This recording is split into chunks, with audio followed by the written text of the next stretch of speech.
Assalamualaikum warahmatullahi wabarakatuh. Saya Isron Said dengan NIM 221420108. Di video kali ini saya akan menjawab dan membahas pertanyaan jelaskan mengenai risiko imbal hasil, investasi, dan layanan prima. Baik, mungkin langsung saja ke pembahasannya.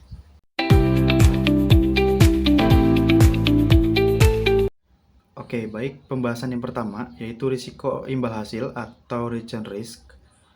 Risiko imbal hasil adalah risiko yang berkaitan dengan ketidakpastian mengenai jumlah pengembalian yang akan diterima dari suatu investasi atau pembiayaan. Dalam perbankan syariah, risiko ini sangat signifikan karena berbagai produk pembiayaan dan investasi berbasis syariah seringkali memiliki unsur ketidakpastian dan yang lebih tinggi dibandingkan produk konvensional. Misalnya dalam pembiayaan, mudharabah dan musyarakah, imbal hasil yang diterima oleh bank sangat bergantung pada kinerja usaha yang dibiayai. Jika usaha tersebut berjalan dengan baik, bank akan menerima bagi hasil yang tinggi. Namun jika usaha tersebut mengalami kerugian, bank juga akan menanggung kerugian tersebut. Perubahan kondisi ekonomi makro seperti inflasi, suku bunga pasar, dan fluktuasi nilai tukar juga dapat memengaruhi risiko imbal hasil. Misalnya inflasi yang tinggi dapat mengurangi daya beli konsumen yang pada gilirannya dapat menurunkan permintaan terhadap produk atau layanan yang dibiayai oleh bank. Sementara itu, fluktuasi nilai tukar dapat memengaruhi nilai aset dan liabilitas bank, terutama jika bank memiliki exposure terhadap mata uang asing. Untuk mengelola risiko imbal hasil, perbankan syariah harus melakukan manajemen risiko yang cermat, termasuk diversifikasi portofolio pembiayaan dan investasi, serta melakukan pemantauan berkala terhadap kinerja nasabah dan kondisi ekonomi. Bank juga harus memastikan bahwa semua pembiayaan dan investasi dilakukan sesuai dengan prinsip syariah, yang melarang riba dan aktivitas spekulasi yang berlebihan. Baik, selanjutnya ada risiko investasi.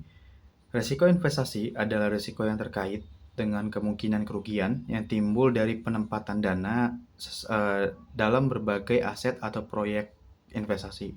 Dalam perbankan syariah, investasi dilakukan sesuai dengan prinsip-prinsip syariah yang melarang riba atau kegiatan yang tidak etis. Namun meskipun investasi ini sesuai dengan prinsip syariah, tetap ada risiko yang perlu dikelola. Untuk mengelola risiko investasi, perbankan syariah harus melakukan due diligence yang menyeluruh sebelum melakukan investasi, termasuk analisis kelayakan proyek, penilaian risiko, dan pemantauan berkala terhadap kinerja investasi. Oke, yang terakhir ada risiko layanan prima atau excellent service risk. Risiko layanan prima adalah risiko yang berkaitan dengan ketidakmampuan bank untuk memberikan layanan yang memenuhi atau melebihi harapan dari nasabah. Seperti yang sudah kita ketahui bahwasanya layanan prima adalah kunci keberhasilan dalam bisnis perbankan maupun terutama perbankan syariah.